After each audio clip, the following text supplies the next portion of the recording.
Comic fam, good to see you today. Welcome to the Bags and Boards Show. I'm your host, Comic Tom. And I'm Fire Guy Ryan. We have a packed one today. We're going to be chatting about some comic book things.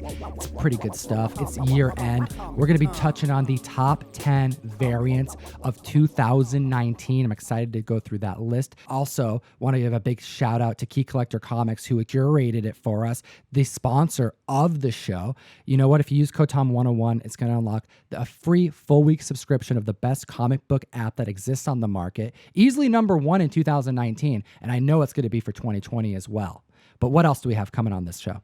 Oh man, I don't even know. We have, speaking of the best of the year, we've got like a little compilation video of our year. That's right. Of our 2019. That's coming some up. Fun stuff. And we're going to chat about selling comics as well. We talk a lot about buying them, and we used to talk a lot about selling them. We're actually going to get into that a little bit here in a little bit.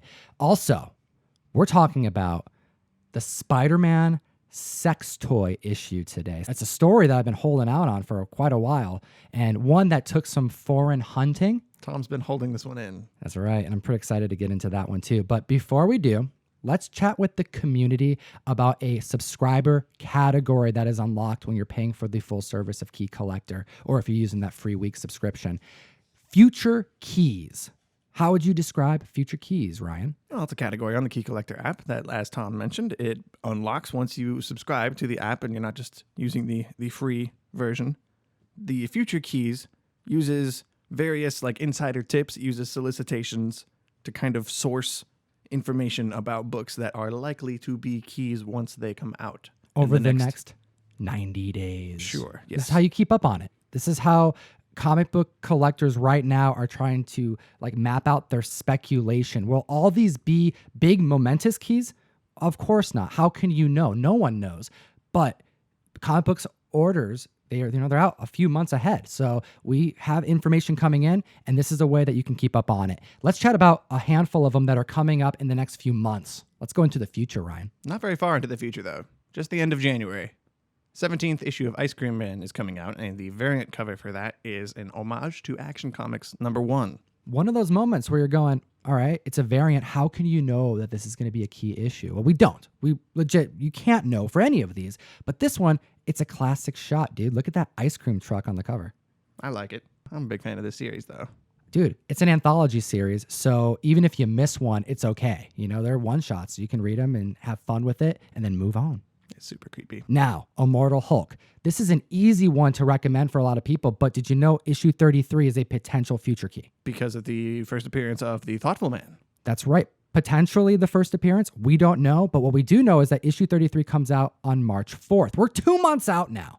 This is a anniversary issue. This is the 750th issue of like Incredible Hulk as a run. That alone, I think, makes it worth picking up, honestly. Even though I think if you aren't getting Immortal Hulk right now, you should be getting Immortal Hulk regardless. You should be reading Immortal Hulk. If you are not reading Immortal Hulk, you should be reading Immortal Hulk right now. I need to make that absolutely clear. Read Immortal Hulk. Yeah, exactly. Just like Ghost Spider is another one you should be adding to your list. Shout out Sean and McGuire. Ghost Spider issue 8 in March when it drops, teasing that there's going to be the return of Gwenom. Ooh. I know, right? So that's all we know, but it's worth looking at and assessing months in advance to see if you want to throw a few bucks at this issue and reserve it on the shelf. And I would actually recommend every single one of these as reads to the community. So great category all around. And let's jump into another category that I'm a big fan of. Which category is that, Tom? It's called viewer comments. Oh, I know that. That's a fun one. Dude, it's one of my favorites because we get to hear from the community. They comment down below, and then they also enter to win stuff. I mean, if you look over here, we have a giveaway that we're going to be announcing at some point of the video. It's right here. It's gorgeous. I know everyone's eyeing it. That's a giveaway. These are my pulls. These are not giveaways. Those are the giveaways. These are for me. Yeah, there you go. Ryan is very protective of his comics. He doesn't even let me touch them. All right. So the first comment from one of our past videos, it was about our new segment. Whoa. That's a comic. Whoa. Eric Williams says, how about expanding the Whoa, That's a Comic segment to include songs? Magneto and the Titanium Man by Paul McCartney and Wings comes to mind. Countless decent others exist beyond the carnage, pun intended, that is venom, venom, venom. Well put. I appreciate that, Eric. I kind of I don't want to say I'm getting sick of it, but I'm getting sick of hearing that Venom song. It keeps coming back into the rotation, and I had blissfully forgotten about it for like the last year. He knew, man. Marshall Mathers knew. He's like, this is going to break through and stay on the minds of people for years to come. Like a symbiote. Exactly. He gets it. All right. But you know what? Incorporating music into this segment is something I've thought of, and I have a growing list. And if you have any like comic book examples where it breaks through the mainstream, whether it be in shows, television, cartoons, YouTube videos, or even music, we want to hear about them because we're looking to bring it to the mic. Hit up the comment section, please. Do it. Oh, just like Big Mike's Comics and Toys did just a few days ago. He says, the show is fire. My favorite Bill Sienkiewicz cover are DC The Question #1 and that Marvel Moon Knight #1 variant. And the Transformers #1 and so much more. And I thought these were 3 really prime examples of just how like much variety this gentleman has in this talent for making just amazing art. Let's just break this down because let's put these in order. Transformers 1 came out in 1984. How would you describe this cover? It's like half cartoonish, half real life. Yeah, take out the portraits and you're seeing something that you would look at like probably like a kid's show or something. There's a Transformers comic. Right? But then look at these portraits. It's like if you take the portraits out, it's a kid's comic. You put the portraits in, it's like, oh no, there's people living amongst monsters basically. Like a romance novel or something. It's like two heads, just full-size heads. They're looking all serious and dramatic. And in 84, he's drawing like portraits, like they look like people, like real people. The realism is there. But then let's look at The Question #1 coming out in February 1987. Just a few years later, completely different style. This one to me felt like a movie poster. Right? Yeah. There's multiple action sequences. There's blood dripping down the bottom border of the comic. Look at the smoke. Like how much intention behind every line. It's jagged. It's harsh. The question mark. The question mark is so dope. And notice, he can draw portraits. He can do faces very real. We just saw. We just saw it. But 3 years later, he's like, no. We're going to go a little bit weirder, a little different, and let the art do what it does. Interesting phrase. Right? And I bring that phrase up because you're going to see this difference in his art because that's how his brain thinks. I've heard Bill talk about this many times. He says when he discusses art, he speaks of it as its own entity, as if it's something in the room with him that's sentient. He calls the process like a conversation he has, and he argues with it, he says. Sometimes the art wants to do something that he doesn't think is going to be a good idea. It's too wild. It's too different. But in the end, even if he gets mad, even if he disagrees, the art always wins. And I think you see that in the variety of his styles. It's true. Yeah, he's definitely gone through different phases. And I think that's most clear in the third phase that we've got here for you. That's right. The Moon Knight cover. Issue #1 coming out in March 2014. I think this is one of my all-time favorite covers ever. It's a bold claim. Dude, this thing is gorgeous. And when you see it in person, there's very low print, very expensive book. It shines, dude. It's like the best way I can describe it is when you're holding a high-grade Golden Age comic book in a slab. There's like this vibrance from the colors and the age that it transcends other eras, and you feel like you're holding something special. This is a modern book from 2014. That's what it feels like to hold this book. Like in Pulp Fiction when you open the briefcase? Is that what I think it is? Mm-hmm. It's beautiful. Exactly. Just, All right. What did Ed Blackwell 2 say? Let's find out. He said, "Laugh my ass off. The X-Men have been gold-balled. LOL." I freaking love that, dude. Yeah, that's a nice little off-the-cuff catchphrase saying that you came up with last week. How would you describe it? Like, summarize what gold balding is. So there was a character named Goldballs that Bendis introduced to the X-Men a few years ago who had a seemingly useless ability to just produce golden balls out of his body. They just shoots in a straight line, too. Yeah. Which makes it kind of weird. Like, you would think for a second, like, oh, yeah, wouldn't it like a laser? But when they're just like single balls that shoot like a bubble, it's like they're not going all over the place. It's like a straight line. It's more of like an awkward kind of like puberty thing almost. It's like, what's happening to this little boy? Like, he's just shooting bubbles out, and I don't know. Then nothing really happened, and as far as I know, he didn't really do much. That was it. No one cared. From then on until Jonathan Hickman took over and decided to make those golden balls. Those are actually eggs. That's right. And that's how mutants can be resurrected. It's huge. Spoiler alert if you didn't read House of X. Everyone knows about the resurrection because of the gold balls. Right. And if you didn't, shame on you. Shame on you. You got to read them. Come on. Gold balls. Gold balls. So my thought was like, that's something that happens in comics where they take something from back when, kind of within continuity, change it to suit the needs of the story now, but in a freaking awesome way. Sometimes it doesn't work out, but sometimes it's like so good that you're, you know what? You're like, you know what? Just goldballed it. He goldballed that one. And shout out to Nate, our web designer. He actually made a design for a shirt in case I wanted to use it. So I don't think I'm going to be able to produce this one, but Comic Fan, let me know in the comment section below. Would you wear a gold ball shirt? Yeah, if it's one thing to produce it, but it's another thing for someone to buy it and wear it out in public. So let us know, please. Next comment we got to talk about is Oscar Andre 3. He says, hey, Comic Tom, just wanted to say love the channel. You and Ryan are the best. Thanks to a previous top 10 comics on the rise video, I was able to find a Web of Spider-Man issue 70 in the dollar bin at my local shop. Keep up the awesome content. Thank you so much, Oscar, for the kind words. We're glad you enjoyed the show. And this is actually a great segue into our next section of the video, because this book, Spider-Man issue 70, the Web of Spider-Man run, this is the first like Spider Hulk. You've seen this cover before. I recognize it because it's coming out soon. There's a new version of this Spider Hulk combination character that's being like reintroduced into the I think it's the Immortal Hulk title. That's right. It's going to be a one-shot. So that's got people specking on this book, and they've been picking it up over the last few months. This is an opportunity right now to mention to Oscar and to others who are purchasing comics that they're trying to find on the hunt because of value, so they can use it to trade up, to sell, to get other grails that they really want and maybe can't afford right now, but they can put those together to put it towards it, whatever it may be. Great example of a book that you should probably be moving right now, right before this one-shot drops. Now, you know, will this potentially spike again in the future if this character lands? There's always that chance, which is why there's a lot of near mint copies being spec'd on and being purchased and held onto. But if you have a copy that's like VF or lower, prime time, get rid of it now, sell to someone who wants it more, and then put that towards something you want. That's right. The fact that it's a one-shot Spider Hulk comic that's coming out is kind of a clue that maybe this was not going to be an ongoing thing, and it might be better to act sooner rather than later if you're holding on to one of these. You never know, but I like to give our opinions sometimes, and I think this would be a good opportunity to, especially with the next subject of the show.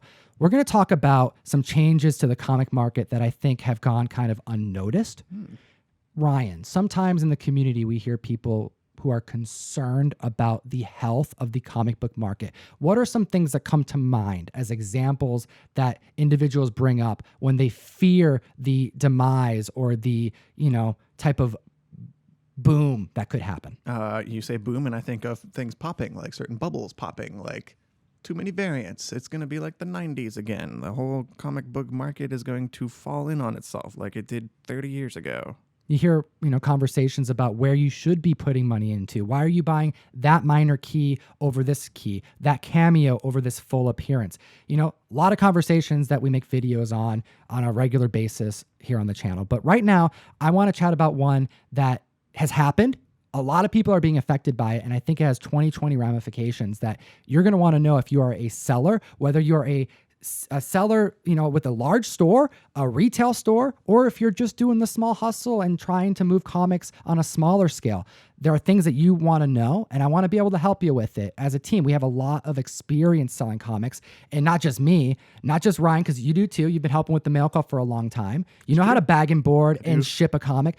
Also, Jeff, Russ, collectively, I've been doing it probably since older than me, basically. I've been doing it since they were little. So 13 years old. Any questions, comments, please put them in the comment section below. For real, though.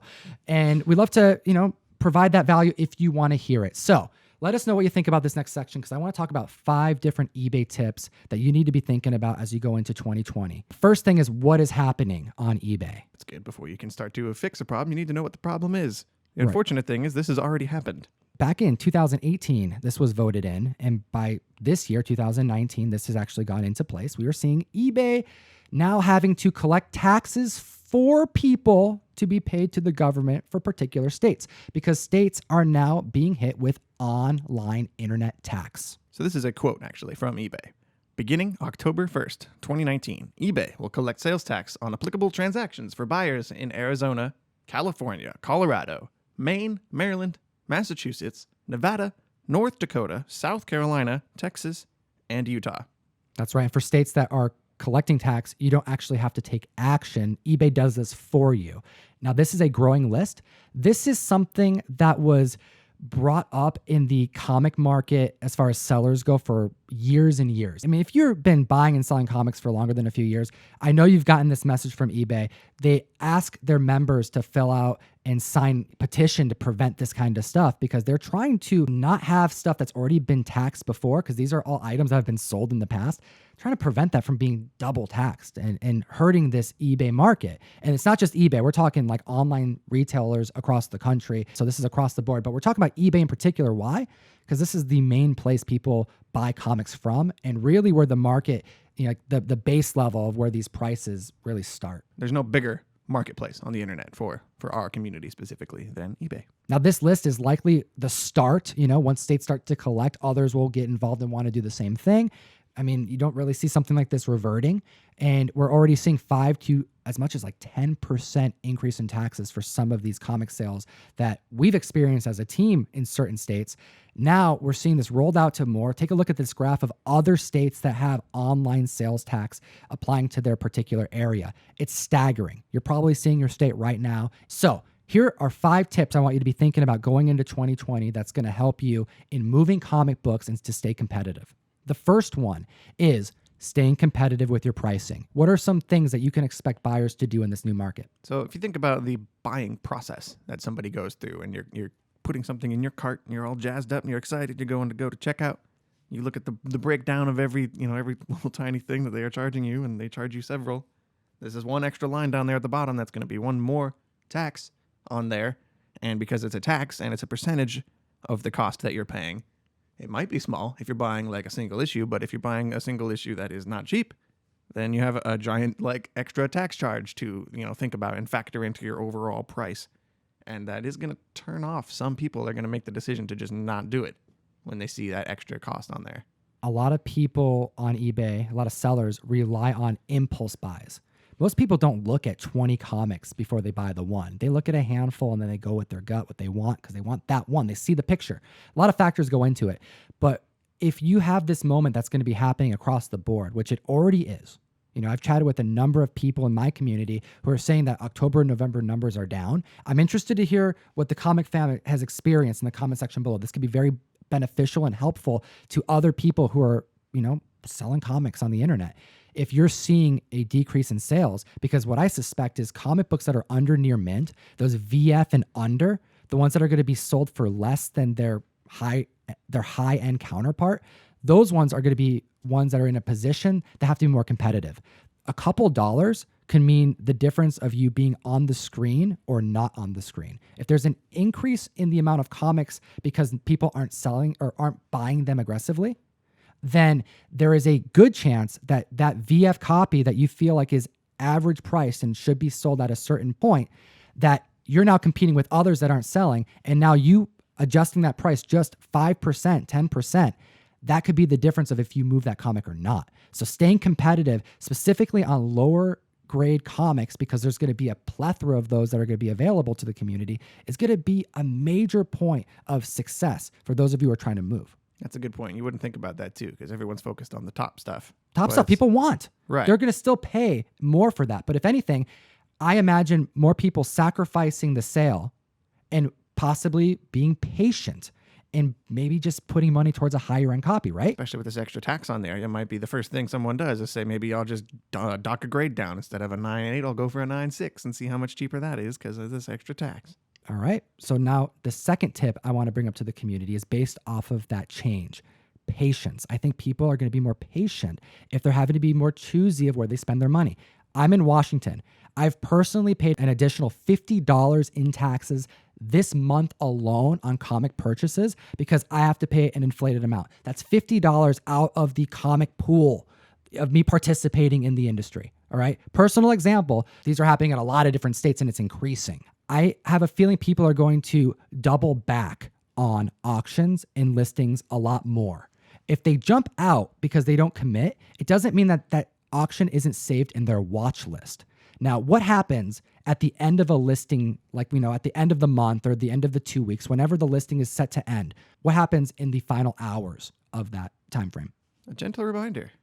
eBay sends out a notification to people and saying, hey, don't forget that this item is ending.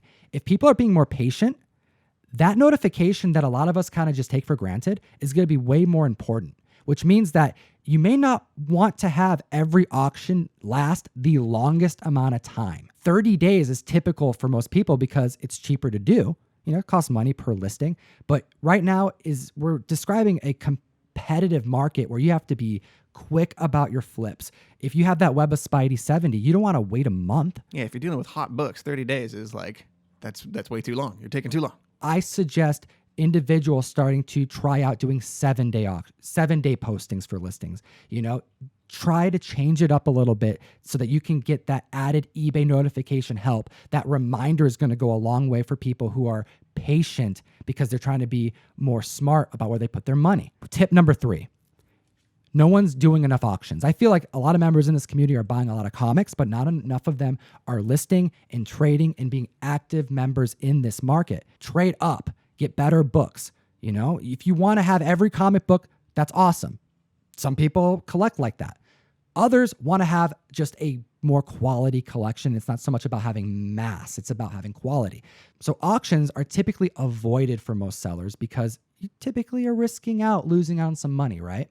But if we're in a market where people are willing to be patient and there's a lot less impulse buys, well, I think people are going to be more willing to be patient for an auction ending. One of the upshots of not impulse buying things is you have more time to let things percolate and stew. And then if you get one of these notification reminders about an auction that you might have kind of blown off earlier, now it might be more enticing to jump back in and maybe snag it at a lower price even. Auctions are a great way to move inventory, although they're risky because you may take a little bit less.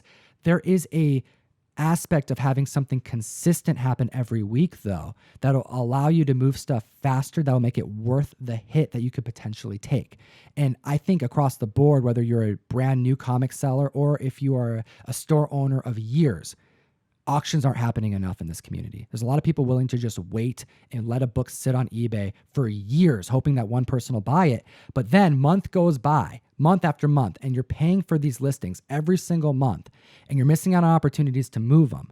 And now that it's going to get more competitive, they literally just going to start costing you money. You got to move inventory. And I'm going to encourage everyone to focus on auctions. Give yourself a quota this year. Make 2020 about having some consistency. Why? Well, because of tip number 4, you gotta be tightening up your shipping process. That's important, especially if you're just starting. Like Tom's saying, you want to start off with good habits. And one of the easiest things to control on your end is how you send out a comic. Of all the different fees that we're talking about, whether it's eBay fee, taxes fee, what's the one thing that you can expect people to try to go cheap on to try to compensate for this change? Exactly. They're going to try and go cheap on the shipping cost. I expect a lot of people to start downgrading their shipping. I expect people to start trying to get away with sending things in envelopes. I think people are going to start sending things in boxes they shouldn't because they're cheaper and they're lighter weight. They're going to be willing to take bad feedback. This is obviously, here's a tip to sell comics. Ship your comics right. Of course, you're probably going like, what the hell are you talking about this, Tom? Like, who are you talking to? Obviously, you guys know this. However, I want this to be on everyone's mind. If you're shipping things right, you need to up it. You need to make it that much better. In a marketplace that's filled with competition, if there's going to be an increase of people shipping things wrong, you need to outshine the rest. So if you're brand new at shipping and you're going to freaking Target buying your boxes at $2 a box, if you're going to Home Depot buying like the packaging stuff that costs you like, 3 orders worth to buy one package, like, no, you need to go to Uline. You need to put your orders in. You need to upgrade your boxes and you need to be pinching your pennies because other people are going to do it. And if they don't, they're sending out crap. And you don't want to be in that marketplace. You don't want to be getting bad feedback because your shipping is subpar, especially when you have an opportunity to come out shining. Because number 5 on this list, I think, is the most important tip going into 2020. It's a little button called Save the Seller. Do you know that there's a Save the Seller button on eBay? It kind of blends in, honestly. Most people don't even know. Yeah. Every single listing. Think of how many listings you look at. How many? Like if you're on eBay and you're scrolling through, you're searching different comics, you're looking at like 5, 6 different comics. Every time you go on a page, there's an opportunity for the person buying to click a little heart. It's like the freaking like button on Instagram. Yeah, it's like the subscribe button on YouTube. But no one talks about it because no one cares.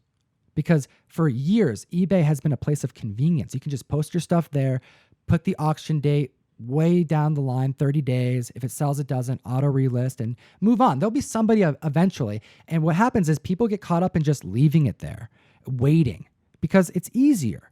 But here's the thing, that curates one marketing plan for moving comics, which is you're looking for that one single purchase and that's it. You find your buyer, they get the comic, you send it to them, they leave great feedback, and that's it. You never see them again because, right, it's eBay. But here's the funny thing. Can you think of any time in your life that you do that? No. Ever. That doesn't make sense. Do you do that for any store? Especially if you know you had a good experience, it might be worthwhile to go like, hey, I should like put this specific seller in a separate folder spot that I can always find them at if I might want to buy from them in the future. A lot of these tips are about consistency. It's about making your product better. It's about taking care of the buyer, the person buying comics. We all buy comics, so we know the feeling of getting good service. It's worth the extra money. And we're talking about having to pay more taxes. USPS fees go up every year, it feels like. It's getting worse and worse. It's these things that are going to matter more and more. You need to look at 2020 as an opportunity to make your eBay page a place that people routinely visit. Ask to have your page followed. Follow up your thank you email with a, hey, follow my page. 10% off any items on your next purchase. Try to get repeat business. All the person has to do is click a little heart. And now when they go onto their main member eBay page, you're going to have an opportunity to be roped in, your items into their analytics because they know your page as a frequent stop. Make 2020 about finding your lifelong customers, your lifelong comic book buyers. And that's how you'll succeed. So motivational. Make it happen, dude. You just treat people well. You do. It's so interesting, but the challenge of making this product like accessible, but also making it a good experience overall from ordering to getting it on the other end. There's so many avenues for it to go south. And for a cover price of $4 on the book, perceived value being much more and actual value being more. But at the bottom line, like at the end of the day, we're talking about like trades that have a cover price of like $10 that can't be shipped right. Like you just got to go out of your way a little bit more. New year, new you. Hit the like button, hit the subscribe button if you like this type of information, and we'll actually come back on the mic and maybe expand on some of these ideas. And Ryan, I think it's time, man. I think it's time we talk about some fun foreign comics. Oh man, I'm getting a little hot under the collar here. Time to turn the lights off. Ooh, you want to turn the lights off? All right, we're going to talk about. I just got that. I just understood what you said there. I'm like, oh, is he actually hot? No. It's about to get hot here. But okay, let's ease into this fun Spider-Man. Yeah, I said it earlier on the show. Sex toy story, and it's freaking great, dude. It's so funny. Okay, we're gonna move this gorgeous comic. We'll do a giveaway soon, but I want to show you this. This right here is the first. I can see it right there. I'll make sure you have good pictures of it. This is the first Portugal Spider-Man comic book ever printed. It's pretty dope. It's painted cover. It's got some pen marks, someone colored it in when they were in Portugal. I like that. It gives us some character. It's the first impression. It's the first official Marvel product printed in Portugal. And it's a reprint of ASM issue number 84. So yeah, this story is from Amazing Spider-Man 84. It's called The Kingpin Strikes Back, or in Portugal, they called it Kingpin Contra-Ataca. This is dope because there's a couple things going on with this. The interior's in black and white, but it is a translated edition. We want to make sure to use these words correctly. This is not a reprint. A variant. And not a variant. That's true. Not a reprint, not a variant, an edition. This has a lot of things going for it. First, Portuguese Spider-Man comic book. Awesome. The cover is completely different than ASM 84. So that's like two different reasons why I really enjoyed this book.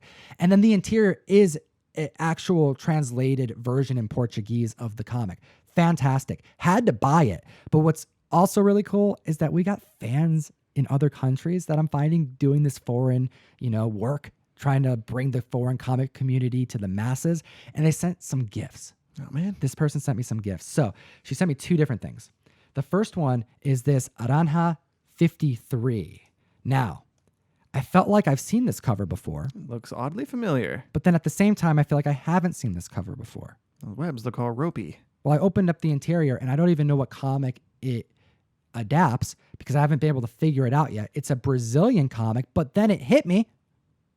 That's Tom McFarlane. This is the Spider-Man from ASM 301. Yep. This is a 301 foreign comic book. However, it's not the same cover and it's not the same interior. It makes more sense. He's swinging over New York instead of over the word 300 over and over. It does actually make a little bit more sense. Todd. I was like, what's going on? But it's still, you just get really mad at I him. don't want to call you out like that, sir. But here's the cool thing. There's another Brazil comic book in here, a cover I've never seen, Aranha 105. Now, this cover wasn't familiar with, but then you open up the interior and you find out that this is Spider-Man 300, the retelling of the story, a Spider-Man 300 edition in Brazil, but it's a different cover. So now we have two different Brazil key Spider-Man appearances because you have alternate covers and alternate interiors. I freaking love collecting comics. Never would have thought that all of that went into it. All right. And that brings us to this mail call that I got here.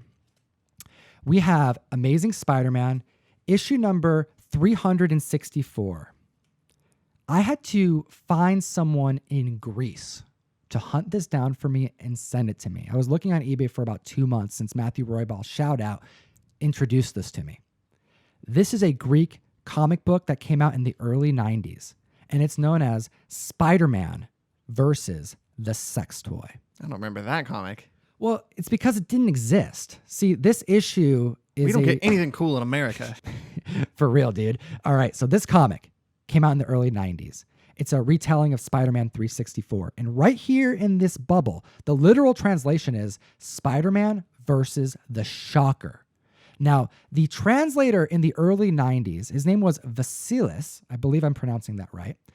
He did a cultural translation of the interior of the comic. He just did the translation as he was supposed to. But when he was given the opportunity to do the translation on the cover, well, instead of doing the cultural translation, he did the literal translation. And Ryan, what is the literal translation in Greek of the villain's name, the Shocker? You might not think it based on the name, but his name is Shocker, and it's not electricity-based powers. His powers are more based around sound and like vibrations and sonic booms and... Right. Shockwave, I guess, is kind of more of like what they were thinking for. Call him like Shockwave or something. That would have been a very appropriate and very 90s supervillain name that would have worked perfectly fine. So in English, it's Shocker. In Greek, the literal translation is vibrator. So this translator got called in by the editor. This is the folklore. And the editor was like, what are you doing? This is like, that's funny, but what are you doing? Spider-Man versus the vibrator. Yeah. And they had a bit of a chuckle, but in the end, they decided, let's just do it. It'll sell, right? Like, let's just do it. It's just funny. Who cares, right? Let's just do it and see what happens. We'll apologize later. And that's what they did. So, literal translation, Spider-Man versus the vibrator, the sex toy key, had to own it. Shout out to my homie in Greece. We're coming up on the end of the year, and it's got me feeling all reminiscy. That's a word. I'm going to make that a word if that's not a word. And when we started this year, I definitely did not think this foreign comics side of things would be... I didn't even know that this whole world existed. And there's so many layers even within the foreign comics world, like the Spider-Man versus the Vibrator issue. That's just got me excited. Like, who knows what's going to happen next year? Yeah, do you like these kind of stories, these types of comic books? Let us know in the comment section below. You picking up any foreign stuff? You know I am. Let's chat about some community shout-outs. This is something that I want to start incorporating onto the show a little bit more going forward. There are a handful of other channels that are comic book focused, oriented, that are just killing it. And ones that I actually consume for entertainment. Like, I legit notification bell on, I'm watching some dope comic book content. And I want to have this be an opportunity we start doing more often on the show. And we got to just it's year end and we got to give some credit where credit's due. And I want to give a big thank you for putting out some amazing content. We got Felipe Jorge, who is the cameraman behind the awesome show that is hosted by the hit comic book dude behind the counter, Glenn, over at Comic Book Palace. Comic Book Palace. Terrific YouTube channel. Terrific show. This is like a conversation I've had with so many different comic book dealers who run stores that, like, when they talk about our channel and what we do and you know how they like that the kind of focus we have on comics and what we talk about, you know, sex toy issues and whatnot. And one thing that they mention all the time is, if there was a camera here just recording everything that took place, it would be an amazing reality show. I just need a cameraman. And freaking Felipe, he had an opportunity and he did that. And that's what Comic Book Palace is. It is a show that comes out every few weeks. You know, they put out when they can because it's a nice chunk of content. It's like a half hour long, if not longer most of the time. And it is you in a comic book store with comic book people that become to be familiar faces that you enjoy to see. Shout out Alex and James. And you get to be there in store experiencing comic book culture from your home. A key thing to remember with this too is that it is very highly edited. I think if you think about just putting a camera inside a comic shop and hitting record and just putting that on YouTube, that would be extremely boring and dry and uninteresting. No, they get a lot of footage and they have to edit it down to the most exciting. Those moments that are just choice. When a customer or a friend of the show, someone new, someone old comes in and gives their raw opinion about a comic they literally just read and had to just talk to their buddies about. You feel like you're there. I've had this experience at the comic shop all the time when I'm looking at comics on the wall and I hear other people in the background talking up at the counter behind, you know, about comics that came out that week or whatever. And I'm just like listening to the conversation, but I'm like not really part of it. You know? You're like taking it in. Yeah. That's what it this feels is how like. you do that, but without, you know, putting yourself out into the real world where bad things can happen. And there's so many cool things they do on that show. You know, you have reviews, but you also have the real life day-to-day operation of a comic book shop owner, Glenn, who is all about customer service and serving his customers and his friends and family there. And I just can't recommend it enough. I personally watch every episode. I'm going to put the link to their YouTube channel in the description. And I definitely recommend you go and give them a subscribe. Let them know I sent you. And if you have any other shows that you like, there's a lot of friends in the community that we will be giving way more shout outs to in the future. But I just wanted to come on the mic and really focus on this one that has entertained me all year that we've never talked to. Really? No, I never have. I mean, they've watched our show. I've seen a couple things, really? You know, come up here or there, like, Comic Tom was talking about this. So I know they watched the show, but we're not friends. I haven't chatted with them, like a lot of members of the community here. So we didn't forget about you. But if there are other channels that you enjoy, Comic Fan, please, in the comment section, let us know. We're always looking for awesome quality comic book entertainment. And I would love to highlight more community channels. Well said, Tom. Well said.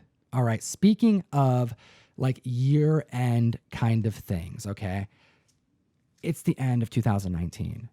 So we have to talk about the top 10 comics of the year. So we're going to do that. But we're not going to do the top 10 comics of 2019 just yet.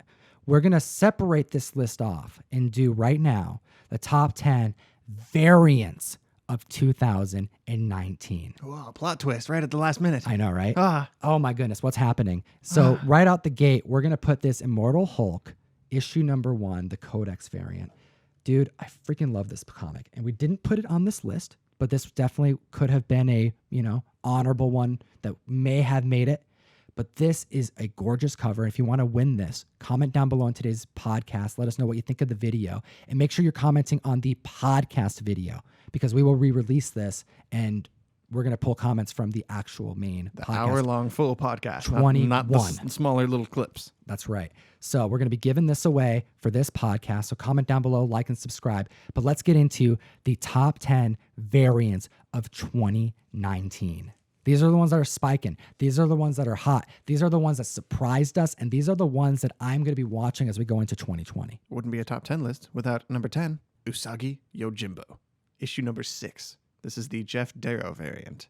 Gorgeous, dude. 1 in 25. Creeping up, man, all year. This book was going for $75 out the gate. We're seeing highs of $100 for this issue.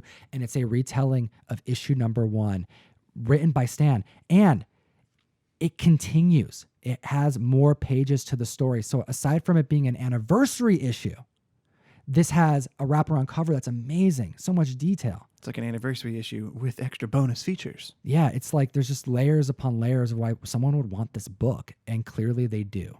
It's on the top 10 of the whole year, so well done, Usagi. Number 9 on the list, we have some Sean and McGuire goodness. Ghost Spider, issue number 2. This is the 1 in 25 variant. It's that classic Gwen shot of her holding her cell phone. It's one of those ones where you describe it and you go, yeah, I don't see that being a hot cover, right? Right. But then you look at it and you're like, oh yeah, I want that. This comic came out in September. It's actually relatively recent. The average raw sale is going for $60, but the high sale of a 9.8 was at $350. Who is the cover artist? Peach Momoko. Dope book. And Key Collector, you knew that Nick couldn't pass up making this little edit the day that this was dropped. I freaking love this. He put Key Collector on the phone. Sneaky. Sneaky, Nick. Next on the list at number 8, we have Spawn issue number 299. San Diego Comic-Con. This was a limited run of 500. We saw spikes right out the gate, $165 average sales. We're seeing high sales of $550 for this book. This isn't the only Spawn book on this list. Spawn was on the minds of a lot of collectors, a lot of variant collectors, as well as speculators. And for good reason, with that milestone issue landing just a couple months after the debut of this copy. And this was the year, too, that details about the upcoming Jamie Foxx Spawn project started to kind of trickle in. So you probably might expect to see some more Spawn buzz in the near future. Tell them about number 7 on the list. Number 7's a little weird because it is 2 comics. We had to put them together. Dude. Yeah, it's a pair. So the 50th issue of Rick and Morty, there were 2 different 1 in 25 variants. One having the co-creator, Dan Harmon, and one having the co-creator, Justin Roiland. So as a pair, both of those are going for about $350. Dude, we saw highs of this comic, like this set, at $620.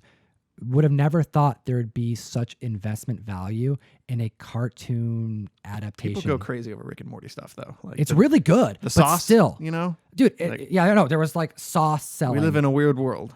People love Rick and Morty. Dude, I love Rick and Morty too, but again, dude, $620 for a creator variant. It's cool, but it's staggering. But it's fascinating to see after the whole year's done, to see what moved and what didn't move over the course of a year. Number 6 on this list, we have X-Force number 1. This was a hidden gem McFarlane variant.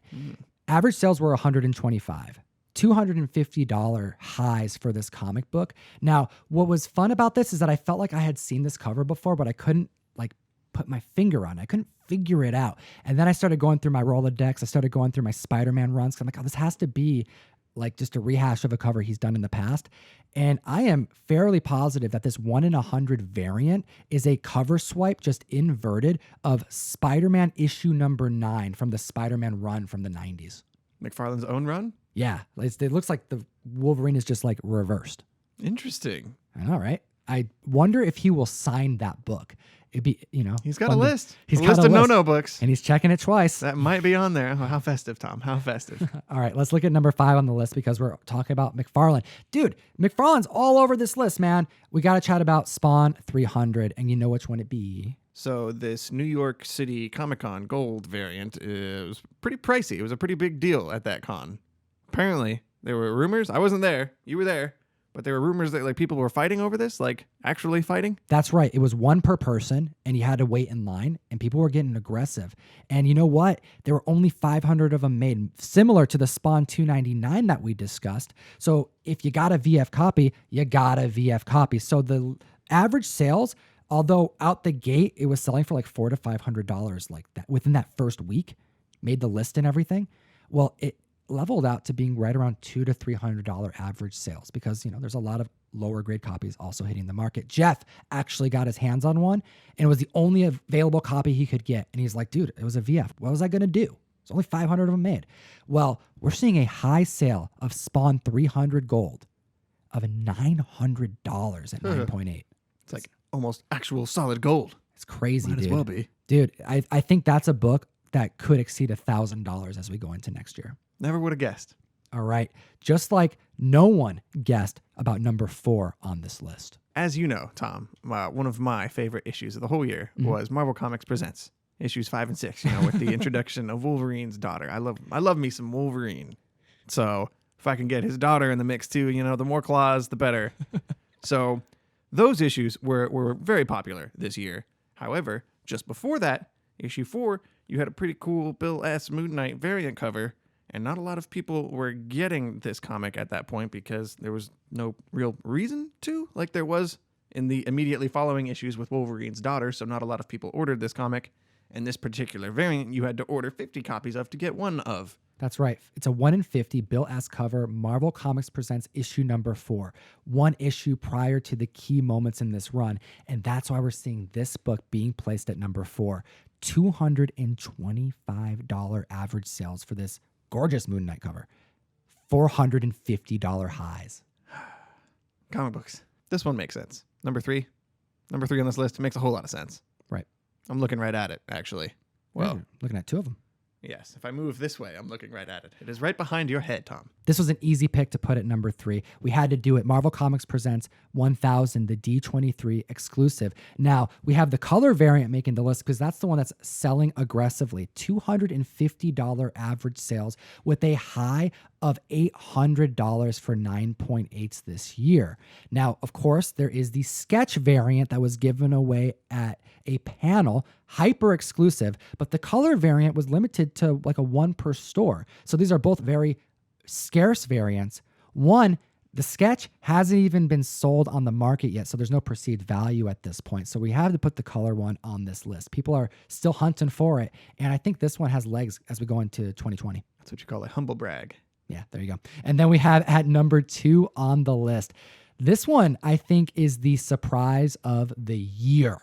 I would have to agree. I did not see this one coming for multiple reasons. You got to give thanks to the DC recall notice. Right? I don't think this would have been nearly as big of a deal if it didn't create like a copyright claim situation. We have Alexandria Ocasio-Cortez and the Freshman Force, the no number Wonder Woman variant. Right. And I mean, it's a political comic. So right off the bat, it's going to have a certain level of controversy. Of course. And that's got people buying it, and it made that book hot. It's actually a gorgeous cover. Like it's a beautifully drawn cover. Yes. It's very, very masterfully crafted. However, she is drawn as Wonder Woman. Yeah, it's a big no-no. Big no-no, especially if this is not a DC comic book. So DC Comics put the kibosh on this. Kibosh. And that made this comic book shoot up in value like no other really on this list that was sold in the States. Kind of giving you a little bit of a peek at number 1. All right, so average raw sales, $350 for this book. And that's like, you're considering your fine and VF copies, the ones that were read and then, oh shoot, I'm going to put it online because it's selling. We saw a height sale of $850 for this book. There is no other variant that surprised me more than this one this year. Yeah, I kind of almost forgot about this one, honestly. There you go. All right, and then let's wrap up the list. At number 1, do us a favor, comic fan. If you found any value to what we do here for you, please hit that like button. It does so much for our channel. We need your support now more than ever. The number 1 variant of all of 2019, it's a Singapore variant. And we're talking about Spawn, issue number 303. This was limited to 250 copies. Average raw sales of this book is $400. We saw $500 copies fly off eBay listings. People were aggressively buying it, and it's just an interesting one because it happened out of country. Top sale of this variant this year, $1,000. That'll do it. Only 250 of them exist, so I guess you're gonna have to pay a little bit if you want one. Yeah, it's a virgin variant, and you obviously, if you're looking at this cover, you see why people are attracted to it. It is beautifully drawn, and it's done by Cal New.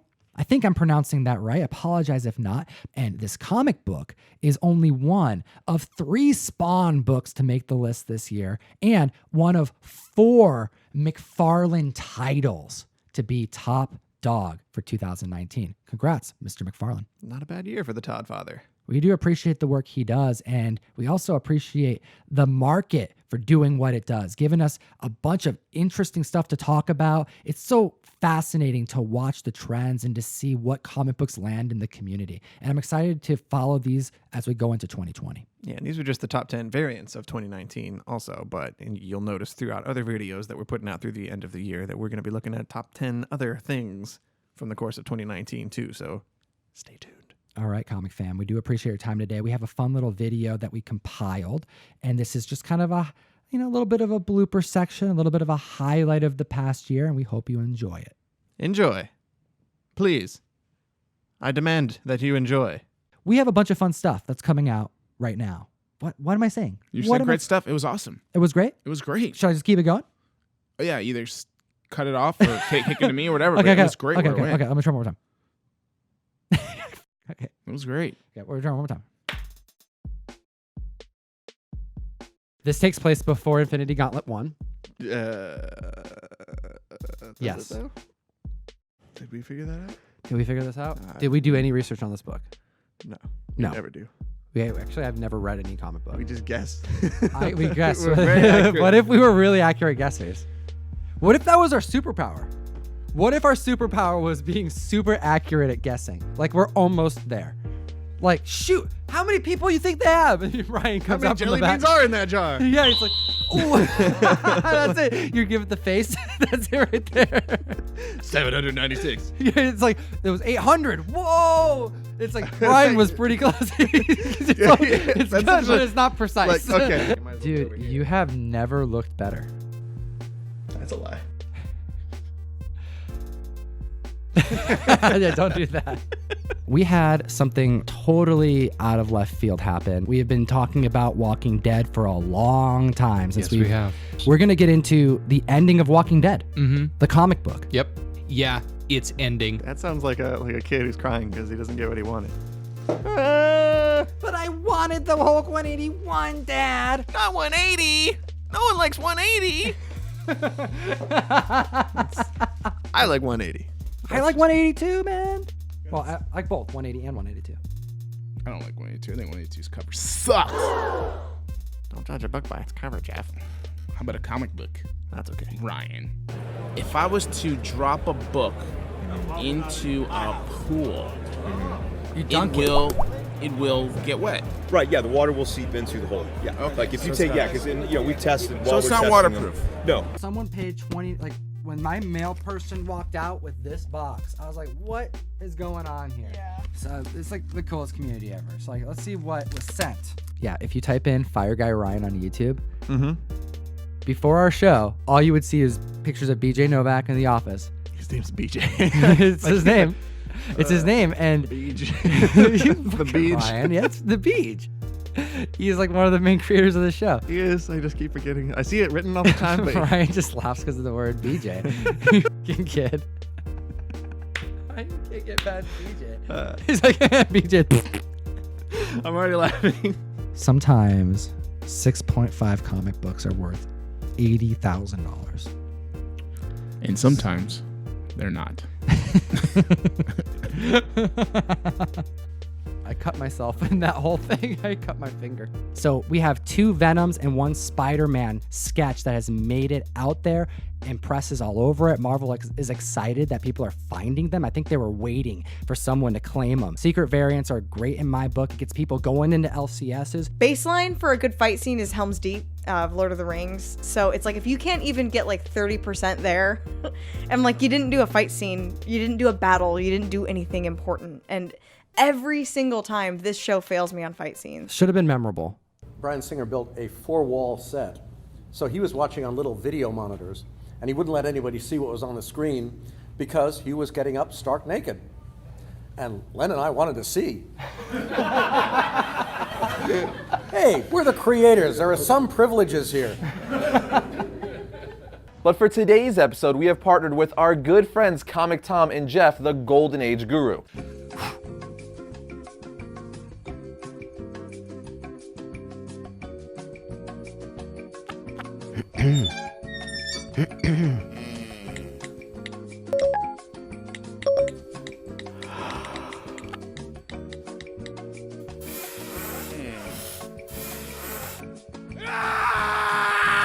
Tell me and the community what Metal Shark Bro is about.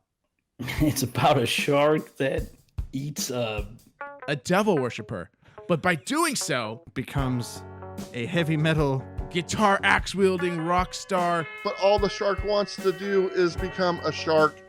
It's killer. and it's by Scout Comics. We have. I've never seen that in person. Look at that many Oh man. Are you kidding me, Godly Comics? And he's like, I just have a feeling. Comic Karma, like I gotta do it. This is nuts, man. What is this? Absolutely. Oh my goodness. Need to own a copy Oh, of my this book. sweet, sweet baby. My parents just assumed that comics were cool and like that nothing was wrong with them. The thing is, it fucked me up. That book was legit. Like I just like poured over it. I like redid all the drawings in it and everything. So I just mainly try to stay true. What I try to do is kind of look at what is in the DNA of that story that got people going, find a way to replicate it in a manner that people would not expect. I like that you brought the knowledge, so you didn't roll up like some newbie. You busted out that Commander 19 and you were hauling your 30 Days a Night hardcover, and I was looking at it, I'm like, okay, this kid ain't playing. And as always, comic book community, what should they do, Bueller? They should geek responsibly. Exactly. I've never said that before. I feel it there. I like that. Keeping it simple. Well, you know what? Today, we're not going to keep it simple. I'm hoping to ruffle some dang feathers today. That's what I want to do. We're kicking off the show, Russ, with our first sponsor. We were talking about the Key Collector app when I think we had 400 subscribers on this channel. We are very, very proud to say that we are sponsored by Key Collector. And then we have a variant by Jeff Lemire that's going for $400. And I have my man Dinesh Shamdasani to tell us why it's in the number 2 spot. You used a knife. He's stabbing. He's stabbing the glass to get in. Coming in at number 5, it's my book, Moon Knight number 14 by Bill Sienkiewicz. Did I sound like enough like a DJ there? How many letters are in the alphabet? Dude, there's like 26. Right. So if you're selling packs of 23, 24. I know, right? I mean, what's the point? We're laughing because I said there was 24. We're learning. Eminello. Yeah, Eminello P-R-S. And we're kicking off January right with Thor, Donny Cates, my first Marvel Comic Tom exclusive. Comic fam, thank you so much for taking the time to watch our video and all of our content this past year. This is the last podcast of 2019, Ryan. Wrapping it up. 21. Up. All right, so one quick thing, although we're wrapping up this video, the mics are going to keep going. They're going on SoundCloud, Stitcher, iTunes, and Spotify. We have a bonus show that we record, and you can go and check it out there on those audio-only platforms. I want to give a big thank you to our sponsor, and really, for the whole freaking year, dude, Key Collector Comics. They made so much stuff possible for us. This is the best app to be using on the hunt, but overall, man, this is like the coolest sponsor to have for the show because I sincerely use this every single day, and I know it brings so much value to the community, and I feel freaking proud to have them as a sponsor. Also, Nick's just a really cool guy. Like, I feel like that part doesn't get said enough. I know. I actually know him. Nick's awesome. Yeah, he's a good friend. He could just be like a guy that we have some kind of corporate sponsorship relationship with, like some guy that we don't talk to, but Nick is like a friend. Dude, he would be sitting here if he lived up in Washington. Come on, Nick. What the hell? But we do appreciate you, Nick, and Key Collector, and the team that makes everything possible. Hit the link in the description. Use the code Tom101 to unlock the full week subscription and try it out. And you're not going to be charged or anything after that week trial ends. It's not like that. You know, honesty here. We don't want you paying for something you don't want, but you're going to try it out. And I encourage you to because you're going to find some awesome comics on the hunt. Use the code Tom101 and help support the show, but get yourself some dope books. We're not done yet. Don't forget about the after show. That's right. We're going to keep the mics going, and we're going to chat about a year-end review. Sure. Dude, you started this channel with me, man. You were did. in the first few videos, and I want to chat about how 2019 was to us, what our goals are, what we're going to be doing as we go into next year. So you're going to definitely want to follow us on those audio-only platforms. And Ryan, dude, remind the community about this dope Comic Tom exclusive. We have a variant for Donny Cates' new Thor series, issue number 1. It's exciting. By In Hyuk Lee, or Lee In Hyuk, however you would like to pronounce it. And I'm so stoked, humbled with the opportunity to work and partner with Marvel freaking Comics. And the people who are going to benefit most from this partnership is the community. Go in the description, join the community. Now is no better time. Correct. Now is the best time. Absolutely. Get some comics from us, and we'll get you a freaking dope variant every single month. We appreciate your time today. Thank you so much. You're the best community in the world. Hope you have a great new year. And as always, geek responsibly. Enough said. Scott Abram, you won that Blade variant from last week's giveaway. And then, Kelly, King Chloe, you won the Red Sun trade paperback. Excited for you to read this trade. Comic Fam, we got 2 other videos for you to check out. And Happy New Year.